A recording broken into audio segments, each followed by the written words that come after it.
जय हिंद। स्वागत है आपका हमारे इस YouTube चैनल के ऊपर में।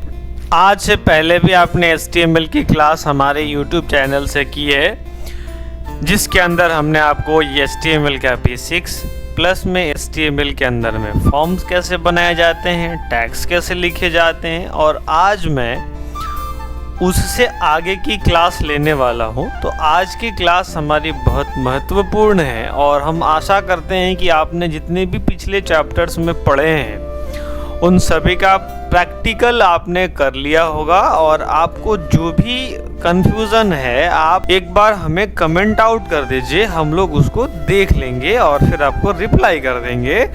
आप प्रैक्टिस जरूर करिए, क्योंकि अंतिम में आपको पता चलेगा कि जो आपने प्रैक्टिस किया वही आपके हाथ लगा। अब आ जाइए, हम लोग आज आपको दिखाते हैं सिमेंटिक HTML क्या होता है। तो चलिए, आज इस क्लासेस के अंदर हम लोग क्या क्या पढ़ने वाले हैं। हम लोग पढ़ेंगे हेडर, नेविगेशन क्या होता है, मेन क्या होता है, सेक्शन क्या होता है, आर्टिकल क्या होता है और फुटर क्या होता है। तो चलिए हम वीडियो की शुरुआत करते हैं।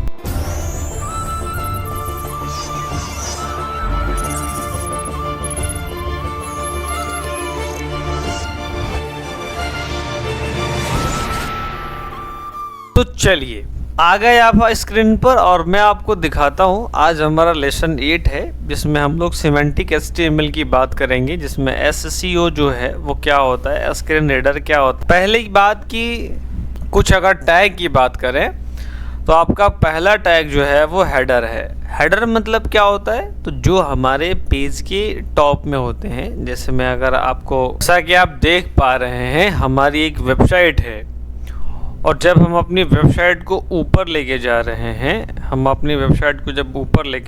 हैं, तो आप गौर करके देखिए, ये हमारे पास जो है आपको एक ऊपर में हेडिंग मिल रहा है और वो हेडिंग ऊपर नहीं जा रहा है। मतलब ये वाला जो है, ये वाला एरिया जो है वो ऊपर नहीं जा रहा है। इसका मतलब है कि वो हमारा हेडर में डाला हुआ है। और जो नीचे वाला सबसे लास्ट में एरिया हमारा जो मिल रहा है, ये यहाँ वाला, ये जो है वो हमारा फुटर में आ रहा है। और ये पूरी हमारी वेबसाइट हेडर फुटर इसको बोलते हैं। जो टॉप पे रहती है उसको हेडर, और जो सबसे नीचे रहती है उसको फुटर बोलते हैं। अब मैं आपको दिखाता हूँ कि इसके अंदर जो है इसको कैसे लिखा जाता है। तो पहला आइए और मैं आपको यहाँ दिखाता हूँ। पहली बात, हमारा हेडर, और इस हेडर में क्या क्या होता है। तो जब आप कोई टैग जो है वो आप कोई अपना logo, title, main heading, top navigations या आप सर्च बार लगाते हैं, उन सारे को हेडर कहा जाता है। नेविगेशंस बार क्या होते हैं, ये नेविगेशंस बहुत ज़रूरी हैं। नेविगेशंस होता है जब हम अपने बटन्स लगाते हैं अपने कोडिंग के अंदर। जैसा कि अभी आप देख पा रहे हैं, मैंने अलग अलग बटन लगा के रखे हैं। इसमें अलग बटन, फिर इसमें अलग बटन, फिर इसमें अलग बटन, फिर इसमें अलग बटन, फिर इसमें अलग बटन। और यहाँ से जब आप आएंगे हमारे कोर्सेज़ के अंदर अलग बटन, ये हमारी ऑफलाइन कोर्सेज़ हैं। और साथ साथ में इसको ऑनलाइन भी रखा गया है। अगर आप में से किसी को ज़रूरत हो तो आप इसमें एनरोल कर सकते हैं। क्लासेज हमारे ऑनलाइन भी अवेलेबल हैं, वो कर सकते हैं। बट इन सब चीज़ों को बनाने के लिए कैसे बनाया जाता है, वो हमारा नेविगेशन टूल के थ्रू बनाया जाता है, जिसमें हम लोग अपना होम, अबाउट, कॉन्टैक्ट, लॉगिन वगैरह का प्रयोग करते हैं। और इन दोनों के कंबाइंड से मैंने एक एग्जांपल लिया है। तो मैं पहले जाता हूँ और एक HTML पेज ले लेता हूँ, और HTML एक पेज लेने के बाद, जैसा कि हमने आपको पहले भी बताया है कि आपकी जो भी पेज की कंटेंट होती है वो बॉडी के अंदर होती है। और अभी मुझे एक हेडर लेना है, तो मैं एक हेडर ले लिया। और यहाँ से आप अगर आके देखेंगे, माफ़ करिए, नीचे यहाँ पर अगर आप आके देखेंगे हेडर, तो हेडर आपको नीचे मिल गया। और यहाँ से आपने जैसे ही ओपन क्लोज किया, आपको क्लोजिंग टैग तो अपने से मिल जाता है। और अब मुझे हेडर के अंदर मुझे एक बड़ा सा कोई भी मैं चाहता हूँ कि दे लूँ, तो मैं एक H1 टैग दे देता हूँ। और H1 क्यों, ताकि जब मैं लिखूँ तो अच्छा से लिखा सके। तो मैंने H1 लिख लिया है। और माई तो जैसा कि आप देख रहे हैं हमारा माई वेबसाइट हमने लिख दिया है, और माई वेबसाइट अगर आके इसको लाइव करके आप देखेंगे यहाँ से तो आपको दिख जाएगा कि एक हेडर है और हेडर। अब आपको यहाँ इंस्पेक्ट कर करके देखना है। यहाँ पर हेड और हेड के अंदर ये सब चीज़ें आ गई, और बॉडी के अंदर देखिए एक हमारा हेडर आ गया, और हेडर के बाद यहाँ पर आपको चीज़ें दिख रही हैं। अब एक एक करके हम आपको दिखाते हैं। अब इस हेडर के अंदर मेरा अभी इच्छा है कि मैं नेविगेशंस लगाऊं, और नेविगेशंस लगाने के लिए हमें यहाँ पर एक नेविगेशन लगाना होगा समय का, और नेविगेशंस लेने के लिए मैं तैयार हो गया। और आपको पता है कि ए टैग जो होता है वो हमारा लिंक के लिए बनाया जाता है, तो मैं यहाँ से ए टैग ले लिया, और ये टैग लेने के बाद मैं एक इसको लिख लिया होम, और होम लिख देने के बाद अब आपके अपने वेबसाइट में आके देखेंगे तो यहाँ मैं इसको क्लोज कर देता हूँ। आपको दिख रहा होगा कि होम हमारा तैयार हो गया, लेकिन अभी भी ये काम नहीं करता है, लिंक काम नहीं करेगा। इसके लिए हमें क्या करना होगा, हमें इसके अंदर एक छोटा सा ट्रिक अपनाना पड़ेगा, और मुझे HREF देना पड़ेगा, ताकि वो लिंक जो है वो कम्प्लीटली एक्टिवेट हो जाए। और हैशटैग क्यों लगाते हैं, बस उसका थोड़ा सा वेट करना है आपको।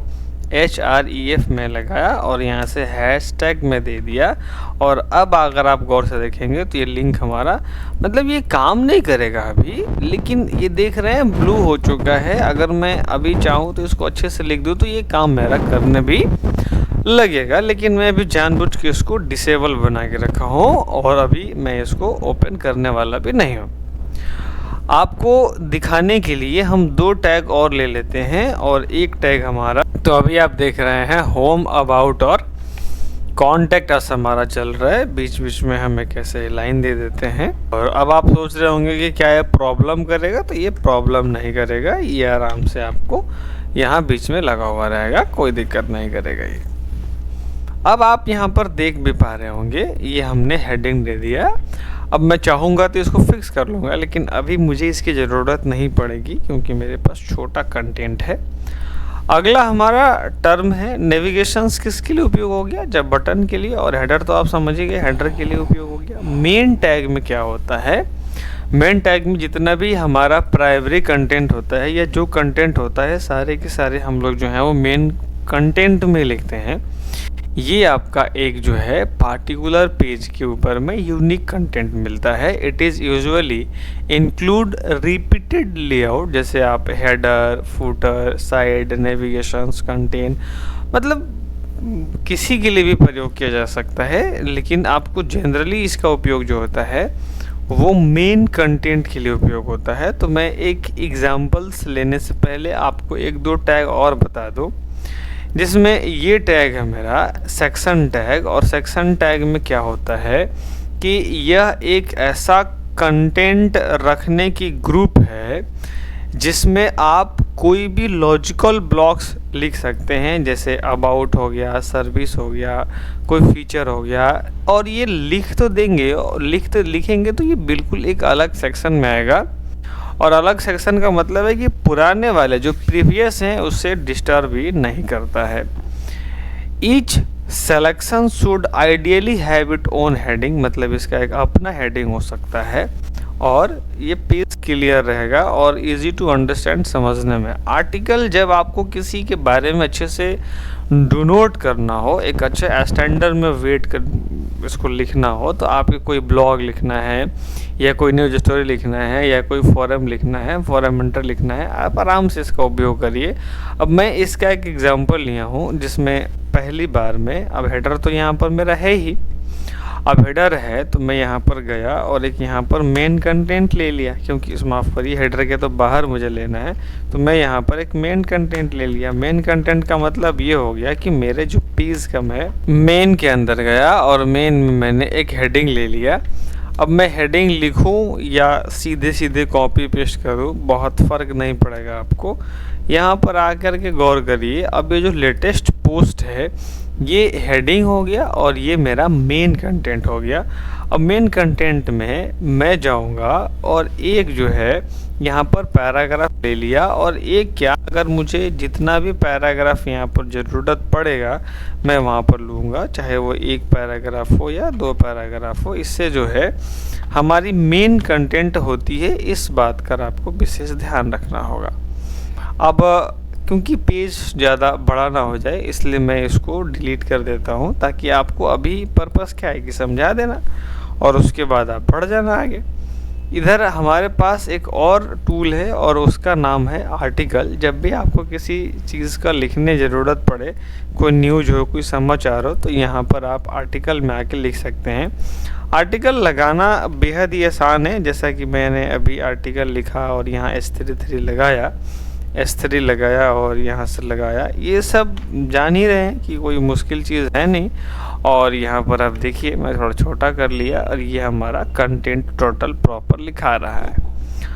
अब अगर मैं बात करूँगा, जैसा आपको बताया अभी कि जैसे हेडर हो गया, उसी तरह से हमारा एक फूटर भी होता है। फूटर हमारा नीचे होता है, तो फूटर का इस्तेमाल हम लोग टैगलाइन के लिए करते हैं और ये नीचे उपयोग करते हैं। तो यहाँ से जाएंगे और हम एक यहाँ से फूटर दे देंगे, बस मेन के अंदर फूटर नहीं देंगे, मेन के नीचे देंगे फूटर, और फूटर का इस्तेमाल करके ऐसे क्लोज कर देंगे। फिर यहाँ से इंटर मारेंगे। अब इंटर मारेंगे, अब फूटर के अंदर जो भी मैं लिख दिया, मान लीजिए मैं लिख दिया कॉपीराइट www.gcsm.net.in। अब जब आके हम सेव करेंगे तो ये हमारा फुटर हो गया। अब मुझे बताइए कि अगर मुझे इसको एक्टिवेट करना हो तो क्या करना चाहिए। अगर आप इसका जवाब दे देते हैं तो मैं मान लूँगा कि आपने जो भी पढ़ाई किया है अभी तक वो आप अच्छे से पढ़े हैं। वैसे अगर आप चाहेंगे तो इस फुटर को एक्टिवेट भी किया जा सकता है, ताकि जब भी कोई आदमी लिंक पर क्लिक करे तो वो सीधे चला जाएगा। अब जाहिर सी बात है कि अगर आपको पता है कि जब इसको मुझे एक्टिवेट करना है तो मुझे ए टैग लगाना होगा। अब मैं लगाऊंगा, ए के अंदर इसको लिख दिया और एक के अंदर इंटर यहाँ पेस्ट मार दिया। अब यहाँ पर हो गया, लेकिन ऐसे तो काम करेगा नहीं। अब मैं यहाँ पर गया और HREF लिख लिया और यहाँ से दे दिया www.gcsm.net.in। अब इसको Ctrl+S कर दिया। अब आप गौर करिए, ये जो मेरी कॉपीराइट है वो बिल्कुल लिंक बन चुकी है। जब भी मैं क्लिक करूँगा मेरा ये वेबसाइट खुल जाएगा। अब ये खुलेगा नहीं क्योंकि आपको यहाँ पर HTTPS लेना चाहिए था। तो अब आप देख सकते हैं ये सेम लिंक जो है, अब आप ये यहाँ पर एक्टिवेट हो चुका है। तो इस बार थोड़ा मेरा वीडियो छोटा है, समय नहीं मिल पा रहा है, इसके वजह से थोड़ा वीडियो मैंने कम ही बनाया, लेकिन मेरी प्रयास है कि मैं बना दूं तो मैं बना दे रहा हूं। बाकी आपको अगर किसी आदमी को कोई क्लास लेना है तो हमारे ऐप GCSM पर जाके ले सकते हैं। उस पर लगातार क्लासेस चलती हैं, लाइव चलती हैं, और आपको जो है ऑफलाइंस पर बुक की व्यवस्था भी है हमारे पास। अगर आप ऑर्डर करना चाहते हैं तो यहाँ से देख लीजिए, आप पढ़िए। आपकी जितनी भी टेक्निकल स्किल्स की कोर्स हैं वो उसमें कितना बढ़ोतरी किया जा सकता है उसके लिए हम लोग काम कर रहे हैं। बस आप हमें अपना प्रेम देते रहिए। फिर मिलते हैं किसी और वीडियो में। यहाँ इस वीडियो को देखने के लिए आपका बहुत बहुत धन्यवाद।